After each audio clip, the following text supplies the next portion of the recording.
Et si tu suis le modèle, eh ben, tu auras ma présence. Amen.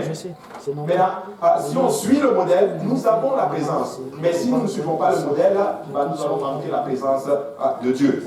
Et le but entier du tabernacle était de permettre à un Dieu saint d'avoir une relation avec des gens pécheurs.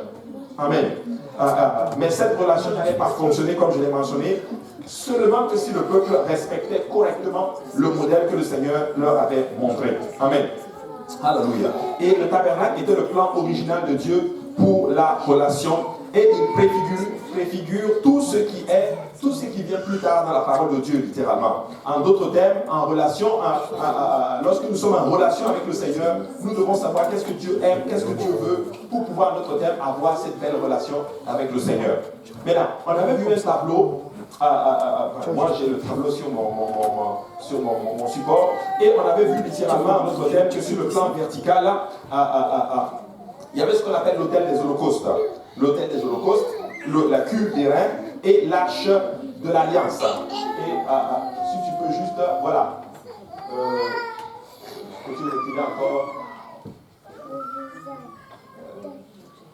Là tu es en train d'avancer. Voilà, on avait vu ça, ils me feront un sanctuaire et ainsi de suite. Voilà, tu peux laisser là comme ça. Voilà. Et on avait vu qu'ici, il y avait une seule porte qui nous permettait d'entrer dans le tabernacle. Et lorsque nous entrons dans le tabernacle, on avait le premier ustensile qu'on rencontrait qui était à l'autel des holocaustes. Et c'était là qu'on sacrifiait l'animal. Et l'autel des holocaustes était en d'autres termes une image de notre repentance, de notre mort spécifiquement. Donc, lorsque quelqu'un veut s'approcher de Dieu, il doit mourir à lui-même. Donc, nous nous repentons. Amen. Et sans la mort à soi-même, nous ne pouvons pas être agréables à Dieu. Voici pourquoi Jésus dit que sans la repentance, nous allons périr dans nos péchés.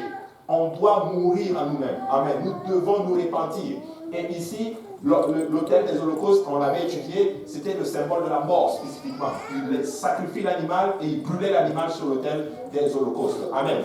Donc c'est important. Et après cela, il avançait ici, et il y avait le deuxième ustensile qui était la cuve des reins. Et dans la cuve des reins, le sacrificateur allait se laver les mains. Et il allait se laver les pieds, qui est le symbole de notre baptême. Amen. Donc après la repentance, nous sommes baptisés au nom de Jésus-Christ pour le pardon de nos péchés. Vous savez, sans ça, le sacrificateur mourrait. On l'a vu en d'autres termes. Et aujourd'hui, peut-être que vous avez déjà obéi à l'évangile, vous êtes baptisé au nom de Jésus, repenti, baptisé au nom de Jésus. Mais lorsque nous tombons, c'est le même schéma. Nous devons nous repentir et nous devons nous faire laver par l'eau de la parole. Amen. Nous devons laisser la parole de Dieu nous laver, nous sanctifier pour pouvoir avoir une bonne relation avec le Seigneur. Donc, on avait étudié à l'autel de la cuve des reins la semaine surpassée. Maintenant, nous allons rentrer maintenant dans la tente d'assignation. Nous allons entrer dans cette tente-là pour le Seigneur manifester sa présence. Mais l'étude que nous allons faire, c'est que nous allons avancer jusqu'ici, avant d'étudier ce qui se passe dans la tente ici. Maintenant, cette tente d'assignation que vous voyez, elle était subdivisée en deux parties. Que quelqu'un dise deux parties. Deux parties. Voilà. Donc la première partie, c'est ce qu'on appelle le lieu saint. Et l'autre partie, c'est ce qu'on appelle le saint des saints. Amen. Très important. Donc, dans la première partie, il y avait le lieu saint, et l'autre partie, il y avait le lieu très saint. Nous allons aller dans le lieu très saint, et nous allons voir un ustensile qui était dans ce lieu-là, et on va voir notre thème, qu'est-ce que ça veut dire, qu'est-ce que ça nous enseigne aujourd'hui dans notre relation avec le Seigneur. Mais juste avant d'arriver dans cela, je veux juste vous donner quelques caractéristiques des ustensiles qu'on trouve littéralement dans la tente d'assignation, et ça va nous aider en d'autres termes.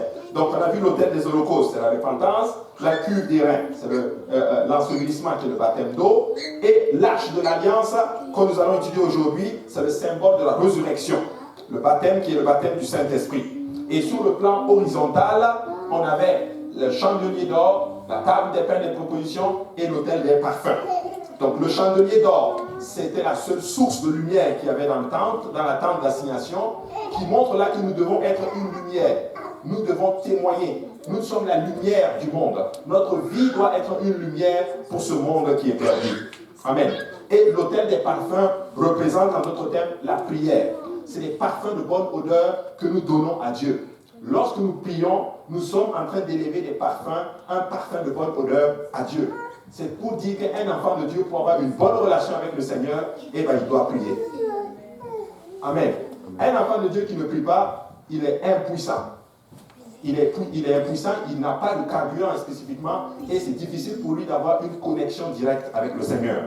Et il y avait la table des pains de proposition et sur la table des pains de proposition, il y avait du pain qui était posé là-bas et le pain représente la parole. Jésus dit, je suis le pain de vie. La parole de Dieu, c'est le pain de vie. Donc la parole de Dieu qui nourrit mon être spirituel. Alors pour avoir une bonne relation saine, un enfant de Dieu doit lire la parole de Dieu. C'est ça. Si tu ne lis pas la parole de Dieu, ça va être difficile que ton être spirituel grandisse. Amen. Donc ça c'est important. Maintenant, on a lu Exode chapitre, on va lire maintenant Exode chapitre 25, verset 10. Si tu peux avancer dans Exode 25, verset 10, avance encore. Voilà, on a vu tout ça. Tu vas vite, voilà. Exode 25, verset 10, la Bible dit, ils feront une arche de bois d'acacia.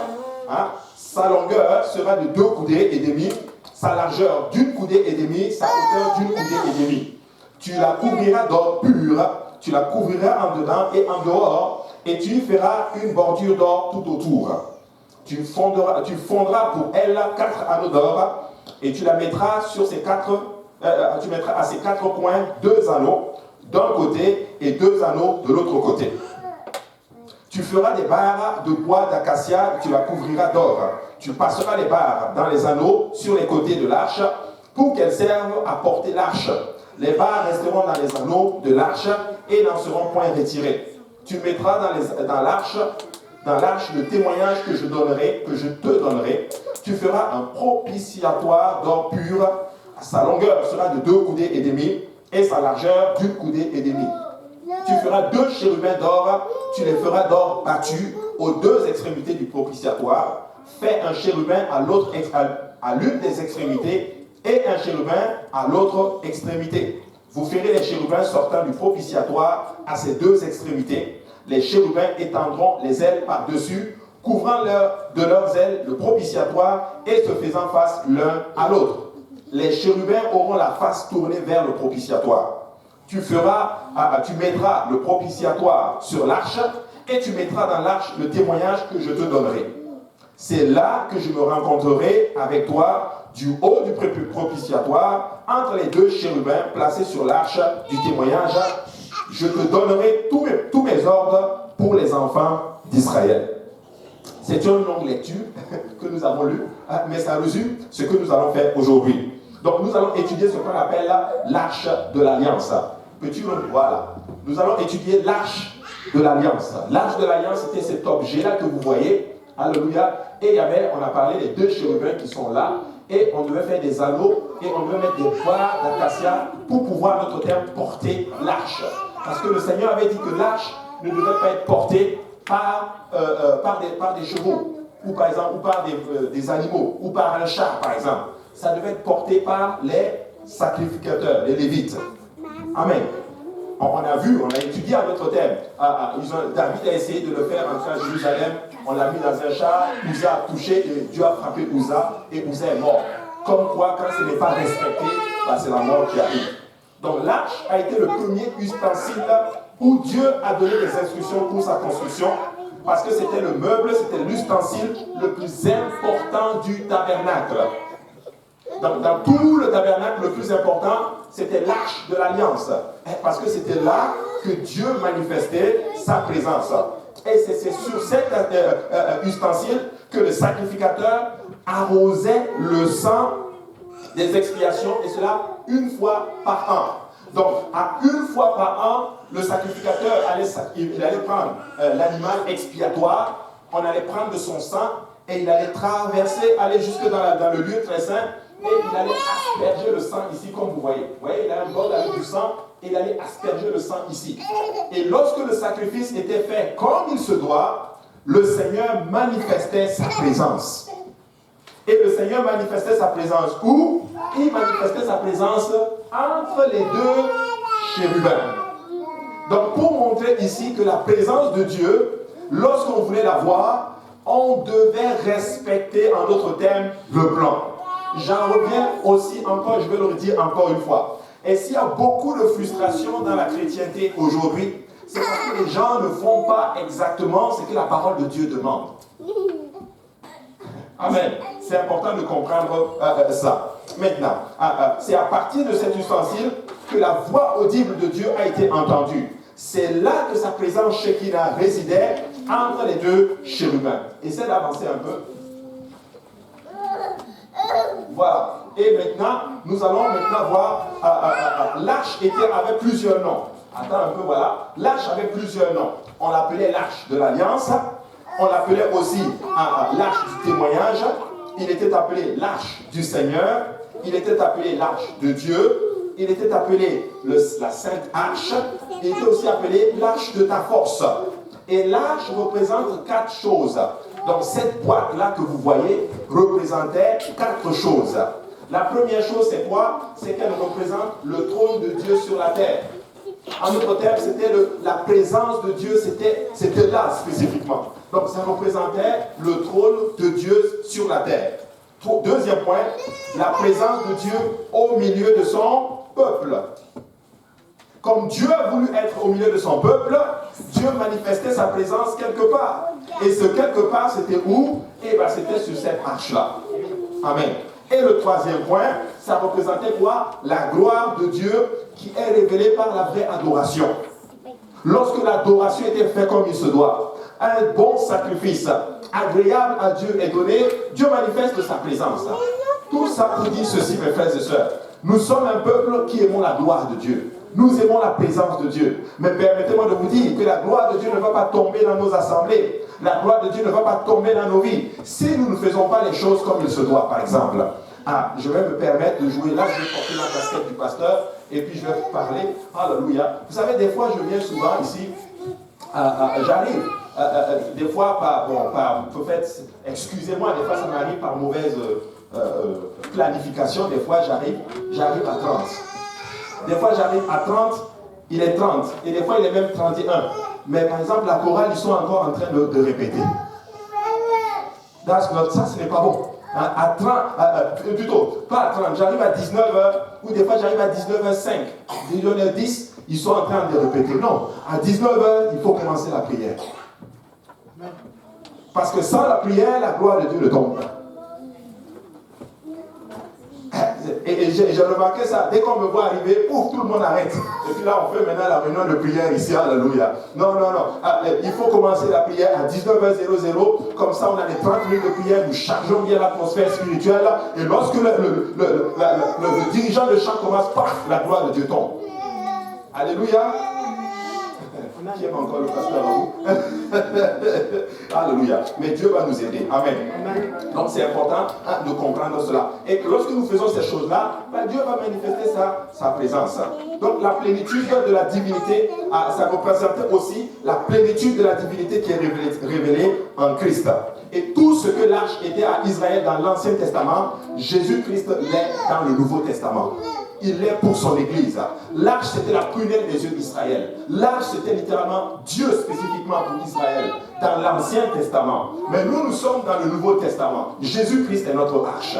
Jésus-Christ est celui en qui réside la présence de Dieu. Alléluia. Jésus-Christ est ce que est l'arche, en d'autres termes, pour nous. Pour les enfants d'Israël, je veux dire. Donc, c'est important de comprendre cela. Et l'arche était faite de bois. Que quelqu'un dise de bois. Il était fait de bois, mais il était recouvert d'or. C'est du bois qu'on a pris, mais on l'a recouvert comment? D'or. On l'a recouvert d'or en dehors et d'or en dedans. Donc voici le topo. Donc c'est du bois. Je vais vous donner le plan, vous allez voir. Ok. Donc c'est de l'or, du bois et de l'or. Amen. Donc de l'or à l'extérieur, du bois au milieu et de l'or en dedans. Et tu vas voir quelque chose d'assez particulier ici. Ça représente la divinité. L'or représente la divinité, mais le bois représente l'humanité. Donc 2 substances, mais en 3 endroits. Amen. 2 substances, mais en 3 endroits. De l'or à l'extérieur, du bois au milieu et de l'or à l'intérieur.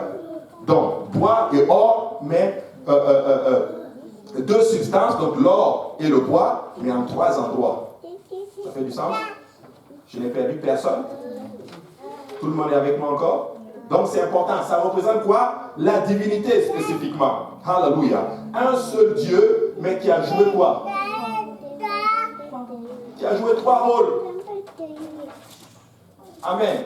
Un seul Dieu qui est Père dans la création, hein? Père, mais Fils dans la rédemption, alléluia, mais Esprit en d'autres termes dans la consolation.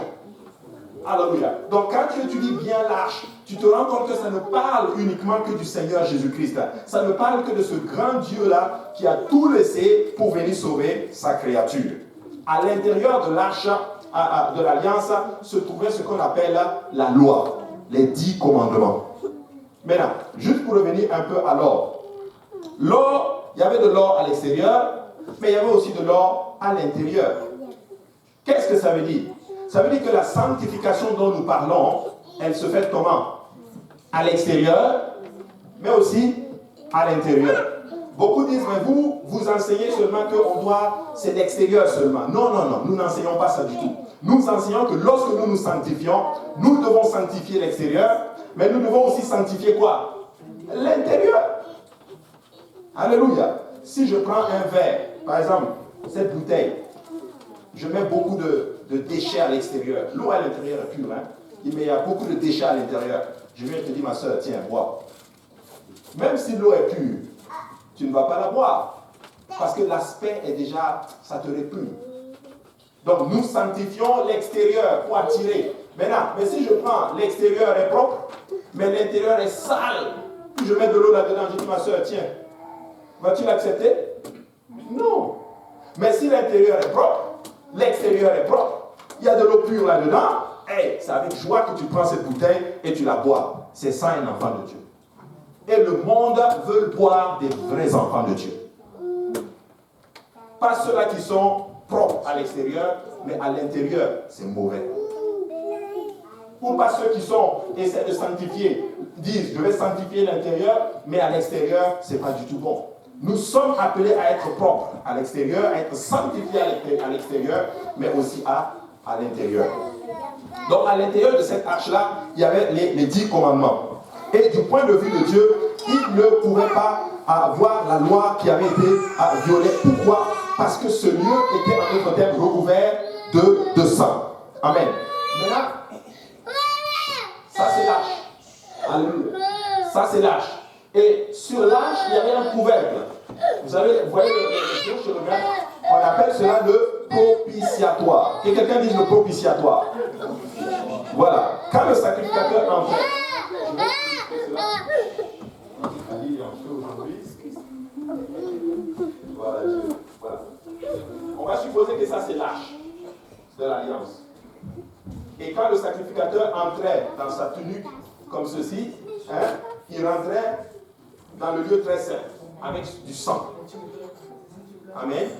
Et maintenant, on va supposer que mon téléphone, c'est le propitiatoire. C'est juste un exemple. Voilà. Et quand il allume avec son bol de sang, il allait asperger le sang sur le propitiatoire ici. Et quand Dieu était content et que c'était bon, Dieu manifestait sa présence ici. Maintenant, le point, c'est ceci. À l'intérieur de cette boîte, on va dire à l'intérieur ici, il y avait ce qu'on appelle les 10 commandements que Dieu leur a donnés. Et quand le sacrificateur mettait le sang ici, parce qu'il y avait 2 chérubins comme ceci, qui regardaient le bas, qu'est-ce que ça veut dire ici? Ça veut dire que Dieu, il regardait le sang, parce qu'il aspergeait du sang ici. Il regardait le sang. Ça veut dire ceci, pour voir sa loi, il voyait d'abord le sang. Est-ce que je vous ai toujours? Il voyait d'abord le sang. Qu'est-ce que je veux vous enseigner aujourd'hui? Que si Dieu ne voyait pas son sang, il voyait sa loi. Donc si Dieu ne voit pas le sang sur toi, tu tombes sous le jugement de la loi. Vous comprenez? C'est pour ça que nous avons besoin du sang de Jésus. Nous avons besoin d'être couverts par le sang de Jésus. Parce que si le Seigneur te regarde et qu'il ne voit pas le sang, qu'est-ce qu'il voit? Il voit quoi? Il voit sa loi et toi tu tombes sous le jugement de la loi. Donc enlevé littéralement, plutôt du point de vue de Dieu, il ne pouvait pas voir la loi qui avait été violée parce qu'elle était couverte du sang sur le propitiatoire. Et ce propitiatoire, ce couvercle, vous voyez, voici, clique encore. Voilà. Donc, vous voyez, il y avait le sang ici. Voilà. Et s'il n'y avait pas le sang, paf, clique encore, tu tombes sur le jugement de Dieu. Normalement, la flèche doit descendre, mais bon, j'ai sûrement peur. Voilà. Bon, la flèche devait descendre sur la loi, mais l'effet n'a pas bien pris. Mais le Seigneur est quand même bon. Un jour, ça va descendre. Alléluia. Donc, c'est important. Donc, enlever le siège, plutôt le couvercle que vous voyez, on l'appelait le propitiatoire, mais aussi on l'appelle aussi le siège de la miséricorde. Amen. Très important. Maintenant, 1 Samuel chapitre 6, verset 19, la Bible dit ceci. L'Éternel frappa les gens de Beth-Shemesh lorsqu'ils regardèrent l'arche de l'Éternel. Il frappa 50 070 hommes parmi le peuple. Et le peuple fut dans la désolation parce que l'Éternel avait frappé d'une grande plaie. Et vous vous rappelez que l'arche se retrouve hors d'Israël. Et l'Éternel va frapper les gens de Beth-Shemesh tout simplement parce qu'ils ont regardé l'arche. Il a frappé, regardez, 50 070 hommes parmi le peuple. Hein? Et le peuple fut dans la désolation parce que le Seigneur les avait frappés. Comment? Parce qu'ils ont mal manipulé l'arche. Ils n'ont pas pris l'arche comme Dieu le demandait. Pourquoi je suis en train de vous enseigner aujourd'hui ceci, l'affaire du tabernacle? Pour vous dire que si vous voulez éviter les frustrations qu'il y a dans vos vies, please, commencez à faire comme Dieu vous demande de faire. C'est ça. Et si tu ne fais pas comme Dieu le demande, bah c'est la mort. C'est la mort. Et dans l'Ancien Testament, Dieu ne blaguait pas, il frappait dur. En tout cas, on aura le temps d'étudier un peu Ouza, mais si l'arche avait été retirée du tabernacle, ce qui resterait n'aurait été qu'un rituel là, vide. Tu prends le tabernacle, tu enlèves l'arche, il n'y avait plus rien du tout.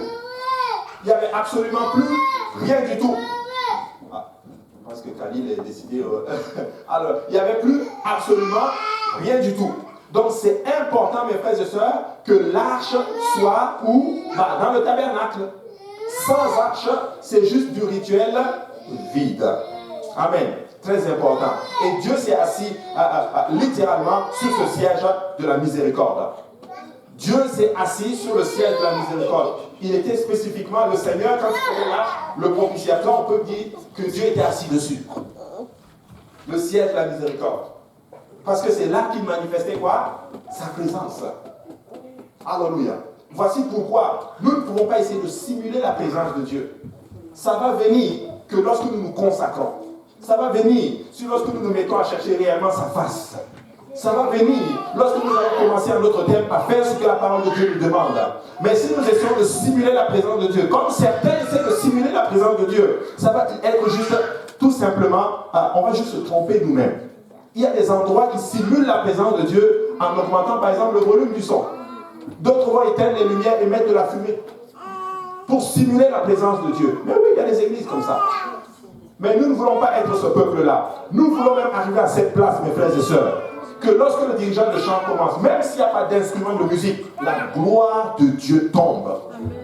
Il y a de ces églises, mes frères et sœurs, ils chantent a cappella, mais la présence de Dieu qui tombe, vous ne pouvez pas imaginer. Vous savez pourquoi? Parce que l'arche y est. Alléluia. C'est important de faire cela. C'est important. Romains chapitre 3 et 24 dit ceci. Et ils sont gratuitement justifiés par sa grâce, par le moyen de la rédemption qui est en Jésus-Christ. C'est lui que Dieu a destiné par son sang à être pour ceux qui croiraient victimes propitiatoires. On a vu que celui-là, c'était le propitiatoire. Et l'Écriture dit que Jésus-Christ était notre victime propitiatoire. Pour dire ceci, que Jésus-Christ était le sacrifice ultime qui nous permettait, en d'autres termes, d'avoir la présence de Dieu. Parce que ça prenait un sacrifice. Amen. Victime propitiatoire afin de montrer sa justice.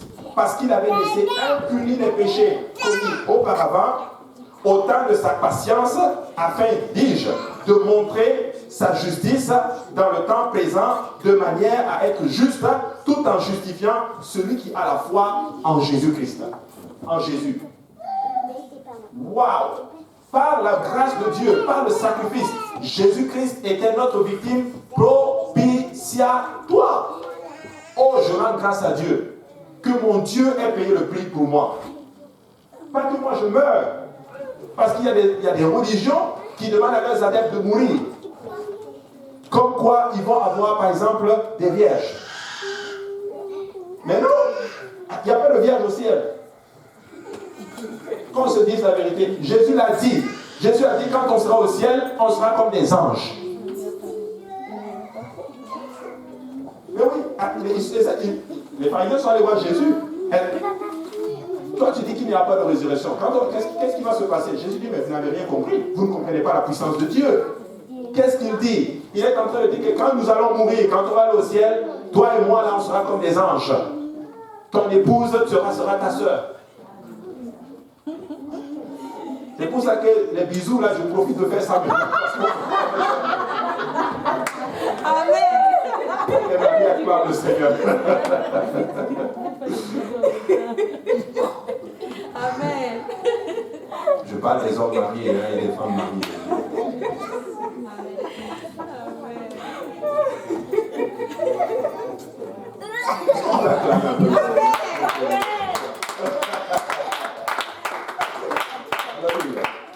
Amen. Jésus-Christ est notre propitiatoire. Littéralement le siège de la miséricorde. Luc chapitre 18, verset 13, la Bible dit ceci. Le publicain se tenant à distance n'osait même pas lever les yeux au ciel. Mais il se frappait la poitrine en disant « Oh Dieu, sois apaisé !» Littéralement, il était en train de dire « Seigneur, sois pour moi un siège de miséricorde. Envers moi, sois apaisé envers moi qui suis un pécheur. Oh Dieu, sois apaisé envers moi. » Alléluia.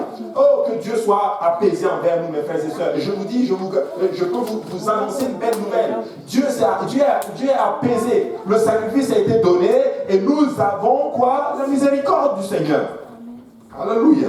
C'est important. Et le siège de miséricorde était le seul siège du tabernacle, hein, mais aucun homme ne s'y était jamais assis. Ce qui indiquait le travail fini du calvaire. Le siège de miséricorde, aucun homme n'était assis dessus. Celui qui était assis dessus, c'était le Seigneur de gloire. Alléluia. Voyez-vous que la Bible dit que nous avons un souverain sacrificateur qui est allé où? Il est allé s'asseoir. Jésus est allé s'asseoir sur un siège. C'est le siège de la miséricorde. C'était le siège qui lui est scié pour montrer qu'il est le seul et unique vrai Dieu. Le Dieu qui se manifestait entre les deux chérubins, c'était nul autre que notre Seigneur Jésus-Christ. C'était son siège. Et dans le tabernacle, personne ne s'asseyait pour montrer que le travail n'était pas fini. Mais quand Jésus est allé à la croix, il est en train de montrer là-bas que le travail est fini. Donc le sacrifice est accompli. Alors nous avons la grâce et la présence du Seigneur. Alléluia. Hébreux chapitre 10 et on dit ceci. Et tandis que tout sacrificateur fait chaque jour le service et offre souvent les mêmes sacrifices qui ne peuvent jamais ôter les péchés. La Bible dit que les sacrificateurs offrent des sacrifices qui ne peuvent pas ôter les péchés. Donc tous les sacrifices qui se faisaient dans l'Ancien Testament, ça n'ôtait pas le péché. Ça repoussait tout simplement la sentence à l'année prochaine. L'année prochaine, il faut faire un autre sacrifice. Un autre sacrifice. Mais de Jésus-Christ, il est dit ceci. Voici l'agneau qui ôte le péché. Alléluia. Ainsi, lui n'est pas venu pour repousser le péché à l'année prochaine ou dans 2 ans. Il est venu enlever la sanction. Alors toi et moi, mon frère, ma soeur, aucune sanction n'est sur nous. Alors si le diable vient maintenant et commence à te dire tu as fait ceci, Dieu va te punir, tu dis mon ami, tu es un escroc car Dieu a tout enlevé, il a ôté la sanction, il a ôté le péché. Oh, alléluia. Et vous savez quoi, je suis content de servir le Seigneur Jésus. Parce que quand j'étais musulman, je me battais en disant, ok, il faut que je comptabilise le nombre de mes péchés. Parce que voici la théorie là-bas. Tu as plus de 50% de bienfaits, tu es sauvé. Mais comment je sais? Mais écoutez, avec la chrétienté, ce n'est pas ça du tout. Par Jésus-Christ, je suis sauvé. Alléluia. Il dit ceci. Mais lui, au verset 12, après avoir offert un seul sacrifice pour les péchés, s'est assis pour toujours Ah, ça t'a la mahacha. À la droite de Dieu. Et là, je te vois venir. Mais voilà, tu dis, mais pasteur Abou, il s'est assis à la droite de Dieu. Donc Dieu est assis et puis il s'est assis à la droite. No way. No. Comprends bien le texte. Quand on dit la droite de Dieu, on n'est pas en train de dire que Dieu, c'est sa droite. Non. Dieu est esprit. Maintenant, ok. Ok, qui croit avec moi que Dieu est esprit? Jean 4, 24. Dieu est esprit. Maintenant, qui croit avec moi que Dieu est ici? Amen. Vraiment, j'espère qu'il est ici. S'il n'est pas là, fermons la porte, rentrons chez nous. Il est ici. Alléluia. Dieu est ici. Maintenant, si Dieu est esprit et qu'il est ici, je vais prendre une victime. Pas propitiatoire, mais une victime. Hein? Ok, viens me chercher Johanna. J'allais chercher. Ok, les deux, venez. C'était elle que j'appelais, mais j'ai Johanna. Tous deux, venez. Venez, tous les deux. Oui, Johanna et Johanna. Alléluia. Voilà. Sœur Johanna, étant ici, es-tu à la droite de Dieu ou à la gauche de Dieu? Tu ne sais pas? Mais pourtant, on a dit la droite. C'est ça. Maintenant, sœur Johanna, il faut mettre toi ici, s'il vous plaît. Donc, toi, tu es ici. Donc, logiquement, moi étant ici, tu es à ma droite. Merci. C'est parce que j'ai toujours des problèmes.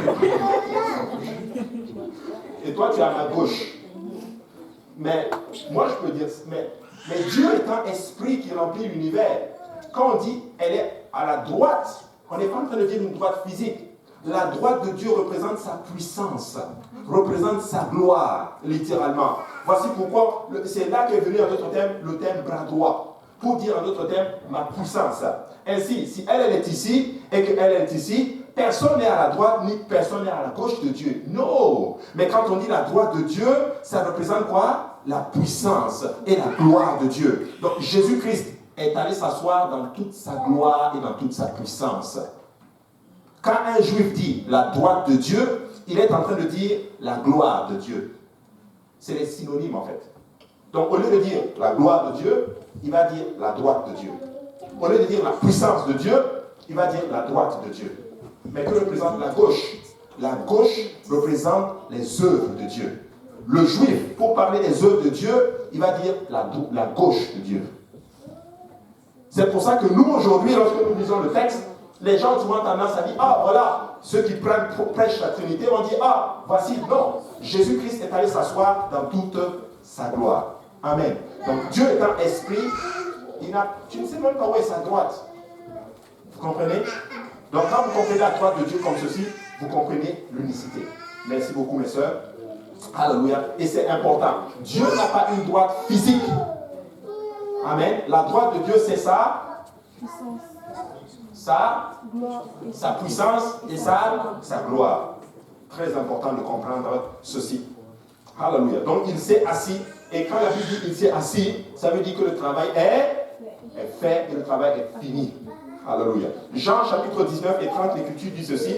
Quand Jésus eut pris le vinaigre, il dit tout est accompli. Et baissant la tête, il rendit l'esprit. Jésus, c'est qu'il est en train de dire à la croix, pour dire c'est fini. C'est accompli. Alléluia. Pour dire Satan, tu es complètement vaincu. Alléluia. Il est vaincu. Éphésiens chapitre 2 et 4 dit ceci. Mais Dieu, qui est riche en miséricorde, à cause du grand amour dont il nous a aimés, nous qui étions morts par nos offenses, nous a rendu la vie avec Christ. C'est par grâce que vous êtes sauvés. Il nous a ressuscités ensemble.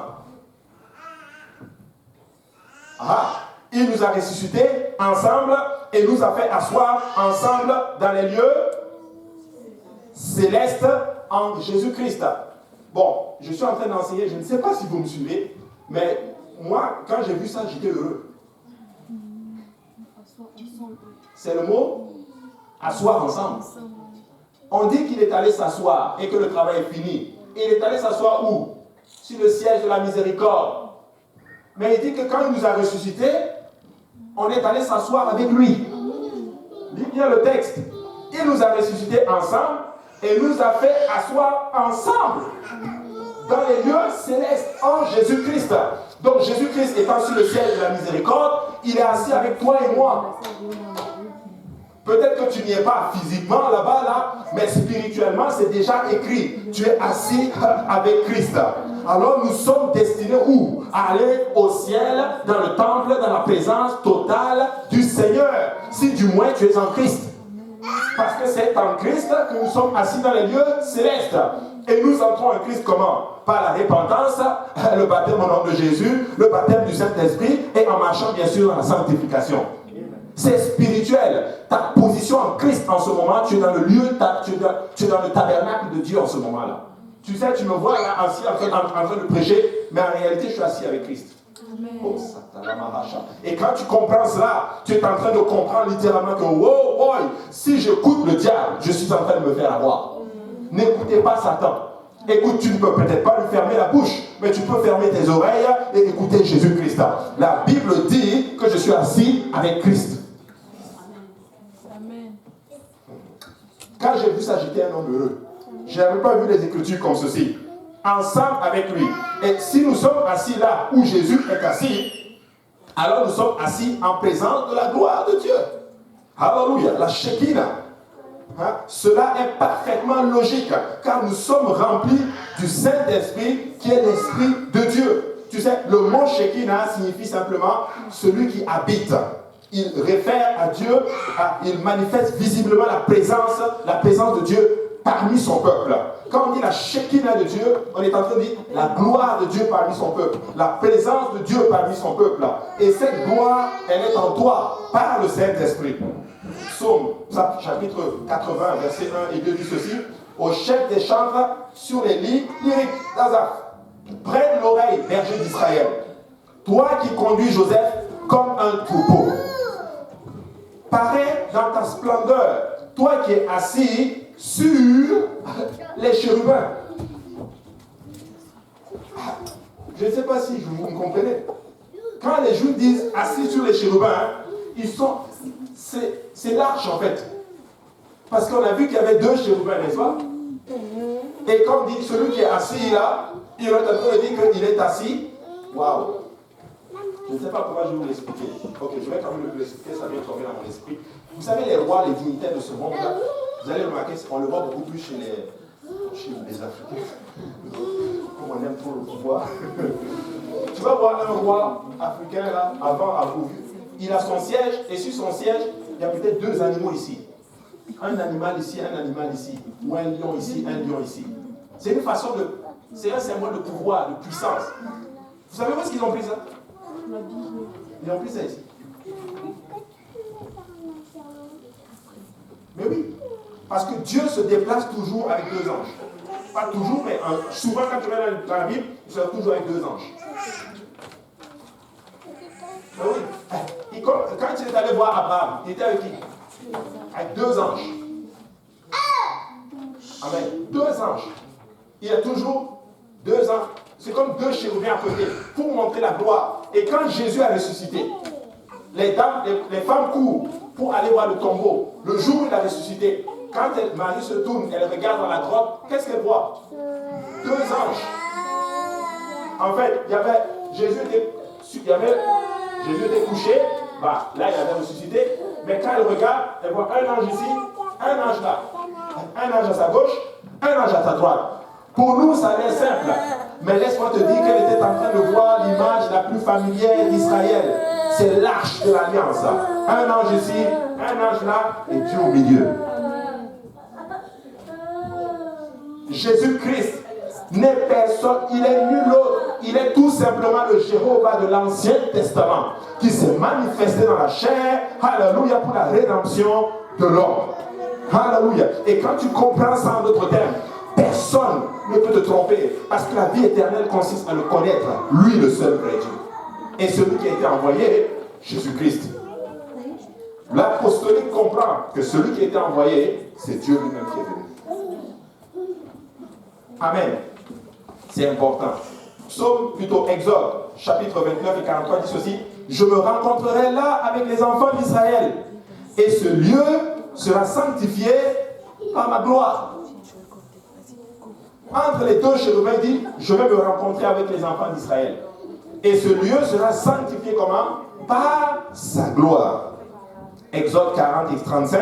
Moïse ne pouvait pas entrer dans la tente d'assignation parce que la nuée restait dessus et que la gloire de l'Éternel remplissait le tabernacle.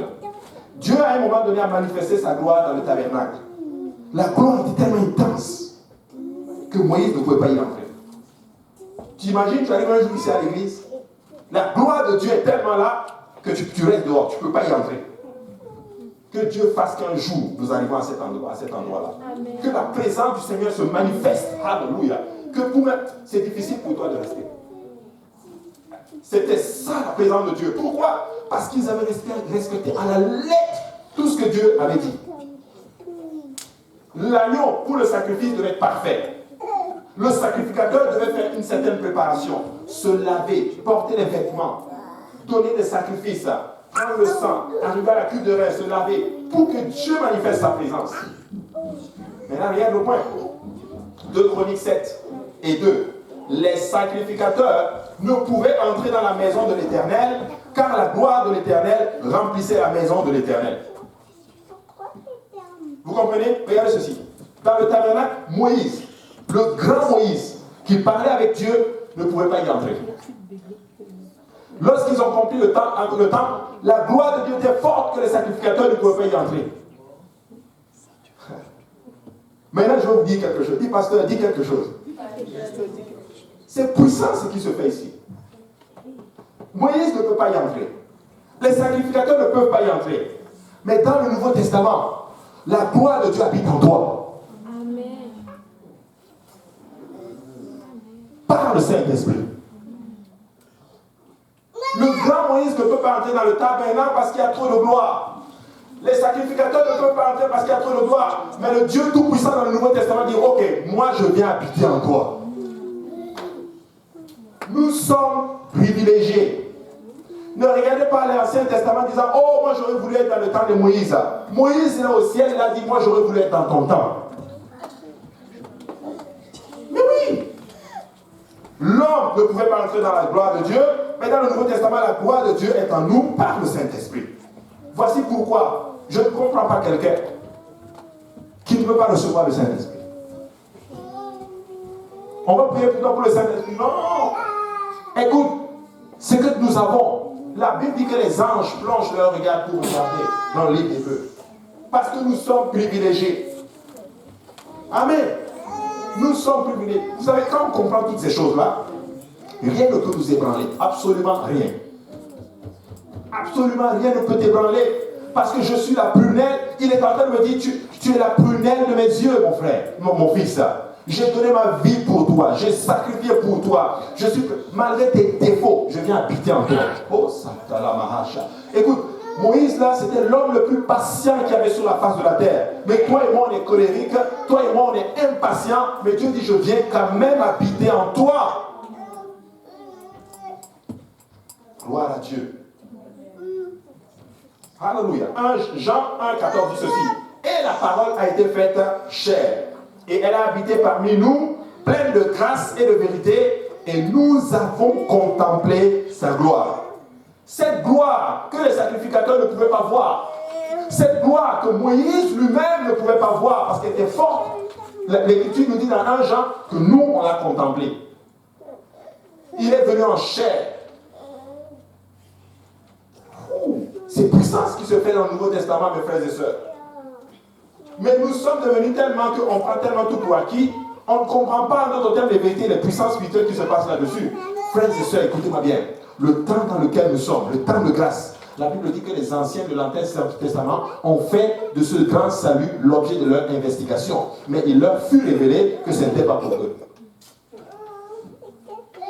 Moïse veut savoir le temps de la grâce, la Seigneur, ça va être quand? Dieu dit non, ce n'est pas pour eux.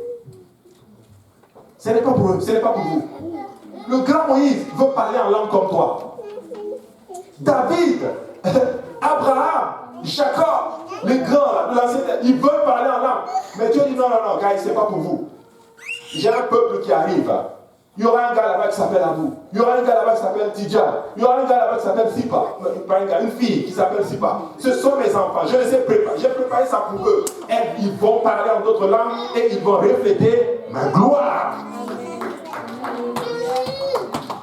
Oh, alléluia. Dis à ton voisin, je ne savais pas que j'étais aussi privilégié. C'est important, mes frères et sœurs. Il dit une gloire comme la gloire du Fils unique du Père. Jean 17 et 22 dit ceci: je leur ai donné la gloire que tu m'as donnée, afin qu'ils soient un, comme nous sommes un. Maintenant, ça commence à être intéressant. Jésus dit, nous sommes un. Il parle au Père. Mais vous vous dites, oh, mais Jésus est le Père. Oui, Jésus est le Père. Mais à qui il parle? Il parle à lui-même. Vous expliquer ça. Parce qu'il y avait deux natures en Jésus-Christ. Jésus était humain, mais Jésus était aussi Dieu. Il était le Fils et il était en même temps le Père. Il jouait deux. Moi, je fais ça. Même moi, je suis Père et Fils. En même temps. Vous ne croyez pas? J'ai des enfants. J'ai un de mes enfants ici. Mais je suis fils. J'ai des parents. Je suis Père et Fils. Jésus était le Père éternel et il était le Fils pour sauver l'homme. Si nous, les humains, nous pouvons comprendre ça, pourquoi à notre terme, on ne peut pas comprendre ça spirituellement? Si moi, je peux faire ça, ben Dieu peut faire ça mille fois. Et c'est ça. Et il dit maintenant, pourquoi il dit un? Quand on dit un ici, dans le cas de un, c'est être qu'il soit un seul peuple, uni, un seul corps. Mon frère, ma soeur, l'Esprit de Dieu que tu as reçu là, c'est pour que tu sois un avec ton frère et ta soeur. Il ne doit pas y avoir de division en ce qui concerne le but de Dieu. Nous ne devons pas avoir chacun nos agendas cachés derrière Dieu. Nous devons avoir le but de Dieu en notre terre. Dieu nous a baptisés de l'esprit d'unité. On est baptisé du Saint-Esprit, mais cet esprit doit nous amener à notre terme à être connecté avec son corps, avec les autres. Si tu me dis que tu as l'esprit de Dieu et que tu n'es pas connecté avec tes frères, que tu n'aimes pas tes frères et tes sœurs, il y a un problème. Ah oui. Tu dois t'efforcer d'aimer ton frère et d'aimer ton soeur et d'aimer le corps et l'église de Dieu. Est-ce que l'église de Dieu est parfaite? Non, parce que toi et moi, nous faisons partie de l'église de Dieu. Mais c'est le corps de Dieu. Alléluia. Nous avons été baptisés par un seul esprit pour former un seul corps, et c'est le corps du Christ. Alléluia. Regardez, il dit dans Jean 14, 16, et moi je prierai le Père. Quelqu'un dira, mais pasteur, voilà, il va prier le Père. S'il est le Père, pourquoi il prie au Père? Écoute, lis bien. Et moi, je prierai le Père et il vous donnera un autre consolateur. Pasteur Abou, c'est clair. Afin qu'il demeure éternellement avec vous. Mais le problème, c'est que les gens ne lisent pas le texte jusqu'à la fin. Si tu t'arrêtes ici, tu vas distinguer. Tu vas penser que Jésus est là, le Père est là, et il y a un consolateur là. Non. Mais quand tu lis le texte, là, tu comprends maintenant. Il dit ceci. Voilà. Dans Jean 14, 16. Maintenant, il dit ceci. Et moi, je prierai le Père et il vous donnera un autre consolateur afin qu'il demeure avec vous, éternellement avec vous. Maintenant, va au verset 17. Il dit maintenant au verset 17, l'esprit de vérité que le monde ne peut recevoir parce qu'il ne le voit point et ne le connaît point, mais vous. Il parlait à qui ici? Aux apôtres, aux disciples. Mais vous le connaissez, car il demeure en vous. Il demeure avec vous. Jésus dit, ok, je vais prier le Père. Ok? Il vous enverra quoi? Un autre consolateur. Et là, Jésus révèle que dans le consolateur, il demeure avec vous. Est-ce qu'il y a quelqu'un derrière la projection? Tu peux juste avancer. Ok, avance. Avance encore. Voilà. Et moi, je prierai le Père et il vous donnera un autre consolateur afin qu'il demeure éternellement avec vous. Après, il dit maintenant, l'esprit de vérité que le monde ne peut recevoir parce qu'il ne voit point et ne le connaît point, mais vous, vous le connaissez. Il dit aux apôtres, le consolateur qui vient, vous le connaissez. Car il demeure avec vous. Mais qui demeurait avec eux en ce moment-là? C'était Jésus. Mais tu me dis, mais pasteur, vous tirez pas les cheveux. Ok, on va avancer. Il dit maintenant, il est avec vous. Mais dans le futur, il sera en vous. N'est-ce pas? Et là, maintenant, Jésus va être plus clair maintenant. Regarde le verset 18. Il dit, je ne vous laisserai pas orphelins, je viendrai à vous. Amen. Donc, le consolateur dont il parle, c'est lui-même qui va venir, mais sous une autre forme. Amen. Le Saint-Esprit, c'est Jésus qui vient sous forme spirituelle pour être en nous. Maintenant, pourquoi il prie le Père? C'est bizarre, c'est toujours dans Jean 14 qu'il révèle le Père. Regarde, va dans Jean 14, 6. Où au début, là maintenant Philippe dit, ok, nous, toi tu parles tout le temps du Père. Nous on veut voir le Père. Et là maintenant Jésus dit, si tu peux aller dans, il n'est pas dans le slide, mais si tu peux aller dans Jean 14, 6, Jésus maintenant va être clair. Jean 14, 6.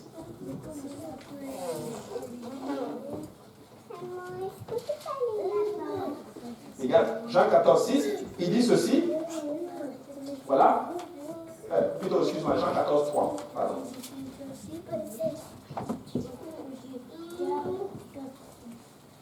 Jean 14, 3. Voilà. Avance.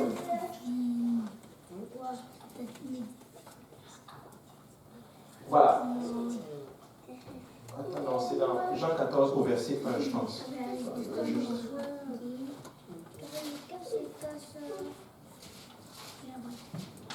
C'est là où Philippe lui demande, montre-nous le Père. Jean 14, 8. Voilà. Philippe lui dit, donne-moi le verset 8, voilà. Philippe lui dit, Seigneur, montre-nous le Père. Et cela nous suffit. Et qu'est-ce que Jésus répond? Jésus lui dit, il y a si longtemps que je suis avec vous. Et tu ne m'as pas connu. Philippe, celui qui m'a vu, a vu le Père. Comment dis-tu, montre-nous le Père? Et au verset 16 maintenant, il leur dit, je prierai le Père. Tu sais, il leur dit, je suis le Père. Après, il leur dit, je prierai le Père. Il est en train de leur dire, écoutez, il y a deux natures en moi.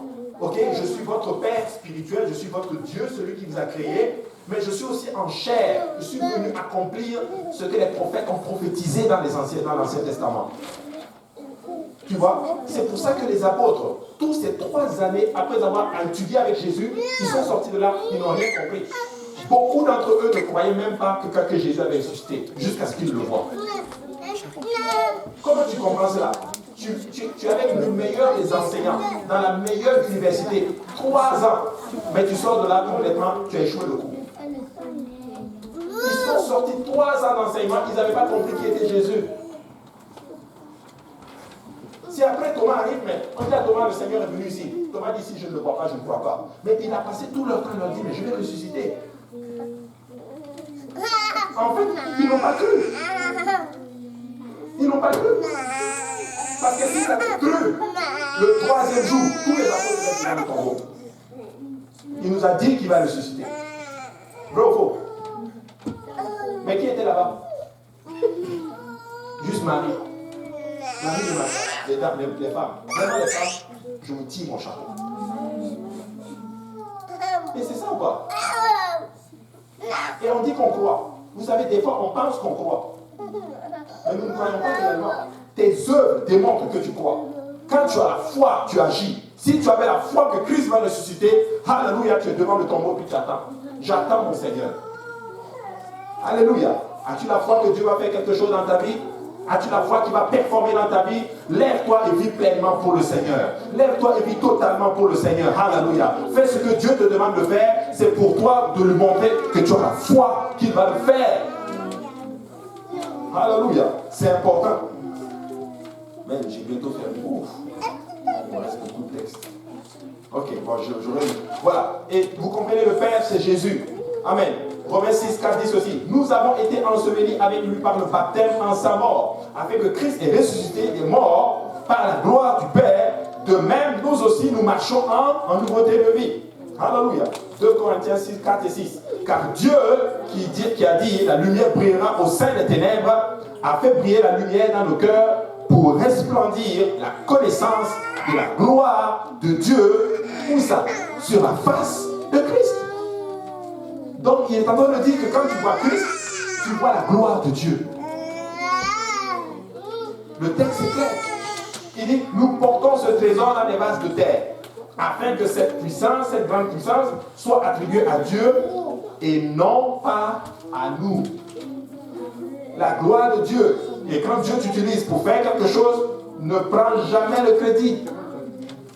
Amen. Ne dis jamais, je l'ai fait. Tu ne l'as pas fait. Christ l'a fait. Nous n'avons rien fait. Toute la gloire appartient à Dieu. Que Dieu nous amène à cette place. Alléluia. Que nous ne prenons jamais le crédit du Seigneur. Nous donnons toute la gloire au Seigneur. Il est l'auteur de ce grand réveil. Il est l'auteur des âmes qui viennent à lui. Il est l'auteur, alléluia, lorsque tu as changé, que la gloire soit rendue au Seigneur Jésus. Alléluia. Amen. Colossiens 1 et 26, le mystère caché de tout temps et dans tous les âges, mais révélé maintenant à ses saints, à qui Dieu a voulu faire connaître quelle est la glorieuse richesse de ce mystère parmi les païens, à savoir. Il dit ceci. Wow. Tu sais, quand tu lis le texte lentement, tu es content. Il dit ceci. Le mystère caché de tout temps et dans tous les âges. Le mystère caché de tout temps et dans tous les âges. Il est en train de dire que la venue du Christ, c'était quelque chose qui était caché. De tout temps. Et il dit quoi? Mais révélé maintenant à qui? À ses saints, à qui Dieu a voulu faire connaître quelle est la glorieuse richesse de ce mystère parmi les païens. À savoir, Christ en nous, l'espérance de la gloire. Quand Christ est en toi, tu as l'espérance de la gloire. C'est ça. Donc, il faut que quand Jésus est en moi, j'ai une espérance que je verrai la gloire. C'est ça que ça veut dire. Donc, Christ doit être en moi. Par le baptême. Amen. C'est ça qu'il faut comprendre. 1 Pierre 1 et 8 dit ceci. À lui que vous aimez sans l'avoir vu, en qui vous croyez sans le voir encore, vous réjouissant d'une joie ineffable et glorieuse. Nous l'aimons sans l'avoir vu. Est-ce qu'il y a quelqu'un ici qui a déjà vu Jésus? Pas encore. Mais un jour, par la grâce de Dieu, nous le verrons. Amen. J'aime cette chanson. Si je marche, c'est par la foi. Mais je sais qu'un jour, mes yeux verront Jésus. Mes yeux le verront. Ainsi, je n'abandonnerai pas. Je ne lâcherai pas le Seigneur. Alléluia. Je vais persévérer jusqu'au bout. Et je ne prophétise pas mal dans ta vie. Mais il y aura des moments difficiles. Mais laisse-moi te dire qu'il est écrit, celui qui persévérera jusqu'à la fin, eh ben, il sera sauvé. Ah. Le peuple de Dieu doit marcher avec persévérance. Le peuple de Dieu doit se dire que j'ai l'espérance de la gloire. Et cette espérance me pousse, alléluia, à avancer, peu importe les difficultés, je tombe, je me relève et j'avance, alléluia. Il n'a pas dit que tu ne vas pas tomber, mais il a dit, allons de l'autre bord. Il dit à ses courants, allons de l'autre bord. Mais qu'est-ce qui arrive lorsqu'ils arrivent de l'autre bord? Tempête, le vent commence à souffler. Mais il n'a pas dit qu'on va périr, il a dit, allons de l'autre bord. Et nous sommes en route vers où? Vers Jérusalem. La nouvelle Jérusalem. Allons de l'autre bord. Il y aura probablement des tempêtes. Alléluia. Mais laisse-moi te dire que la tempête ne va pas t'arrêter si tu as l'esprit focus sur le Seigneur Jésus. Mais si tu veux regarder à gauche et à droite, autour de toi, les difficultés, tu vas abandonner à un moment donné. Combien de personnes ont abandonné le Seigneur? Combien de personnes étaient avec nous et ils ne sont plus là? Tu ne veux pas être de cela, mon frère, ma soeur. Amen. Tu ne veux pas être de cela. Et on finit avec cela. 2 Corinthiens 3 et 6, c'est le dernier texte qui est composé de 15 versets. Mais il dit ceci. Il nous a aussi rendus capables d'être ministres d'une nouvelle alliance, Non de la lettre, mais de l'esprit. Car la lettre tue, mais l'esprit vivifie. Or, si le ministère de la mort, gravé avec des lettres sur des pierres, a été glorieux, au point que les fils d'Israël ne pouvaient fixer les regards sur le visage de Moïse à cause de la gloire de son visage, bien que cette gloire fût passagère. Vous avez lu le texte. Moïse, quand il rencontrait le Seigneur, la Bible dit que quand il descendait de la montagne, il devait mettre un...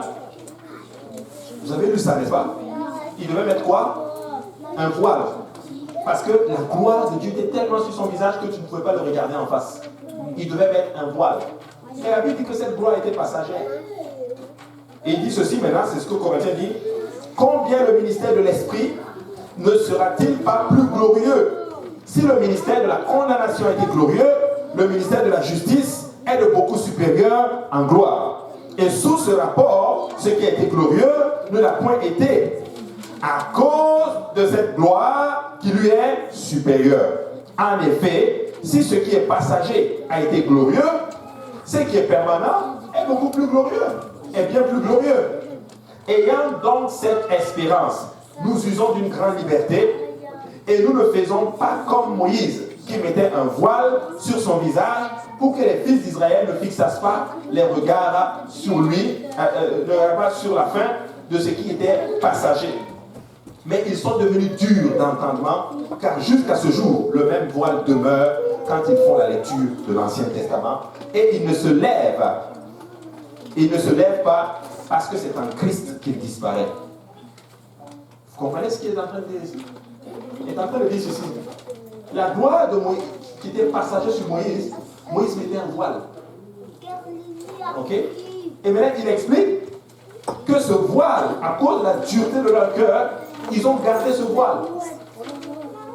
Qu'est-ce qu'il est en train de dire? Il est en train de dire que nous, aujourd'hui, qui avons la gloire permanente, nous ne devons pas mettre un voile dessus. Pourquoi? Parce qu'il y a un monde qui regarde et qui veut voir cette gloire à travers toi et moi.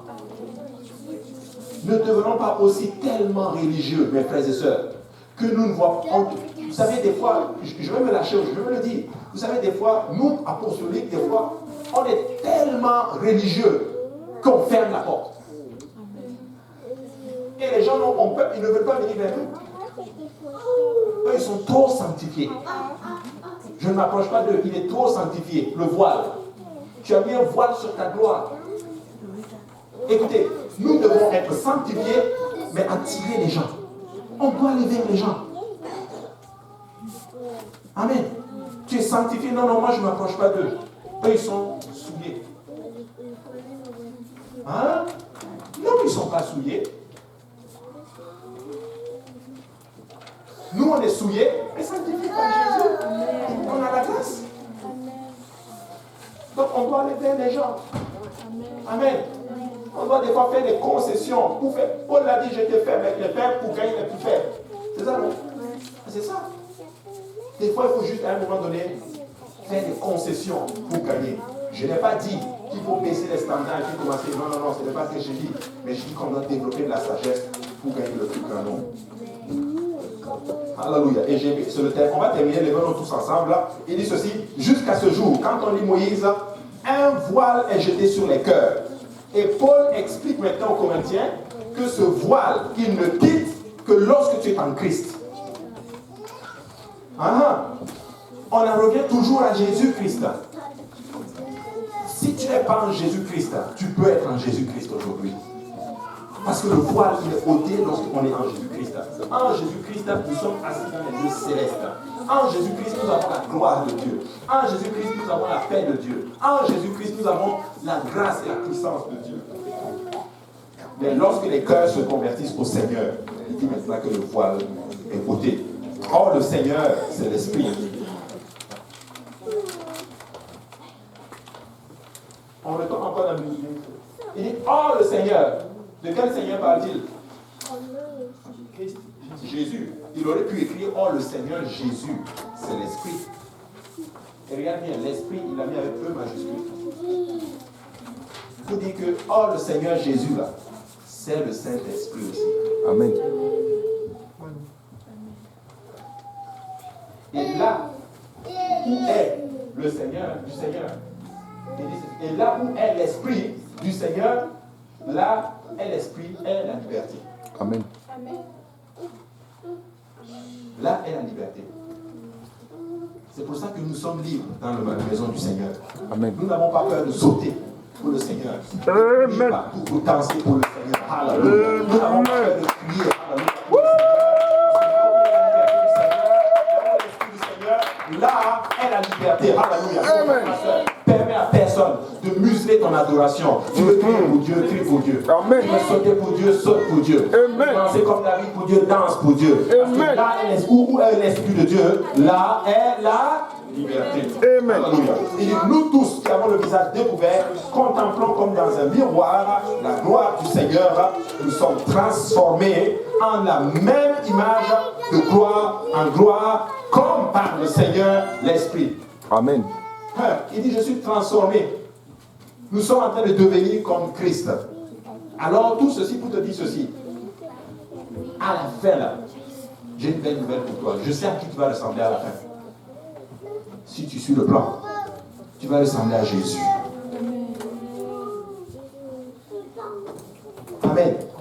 Tu es appelé à ressembler à Jésus. Et quand tu vas suivre le plan, tu vas ressembler au Seigneur Jésus. Alléluia. Que le Seigneur vous bénisse. Acclamons le Seigneur aujourd'hui.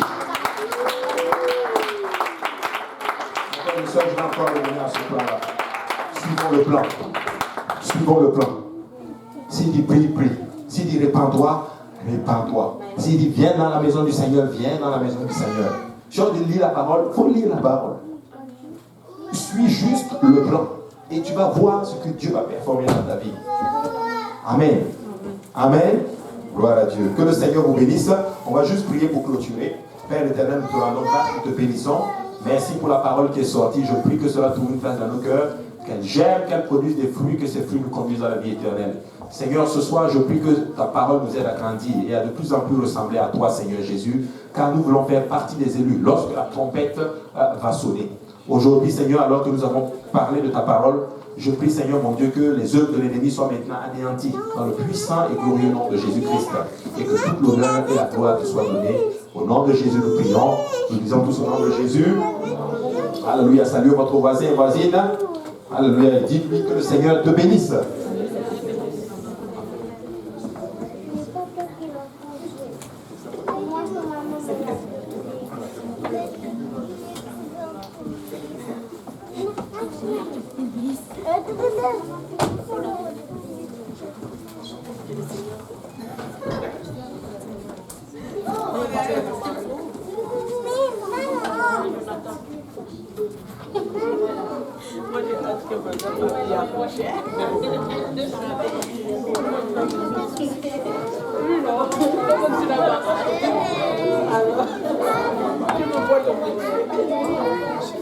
Et tu vas prendre combien de vacances? Et tu vas seulement prendre 5 semaines. Oui, mais vous pouvez vous partager. Ah ouais, tu peux prendre 5 semaines. Je vais faire l'argent. Les enfants, pour le moment,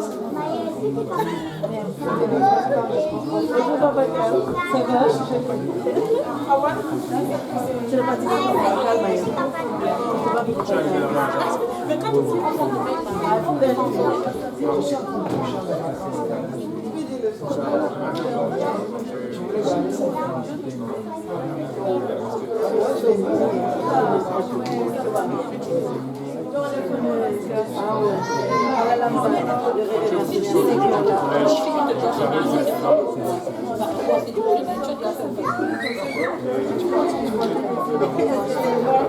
travail.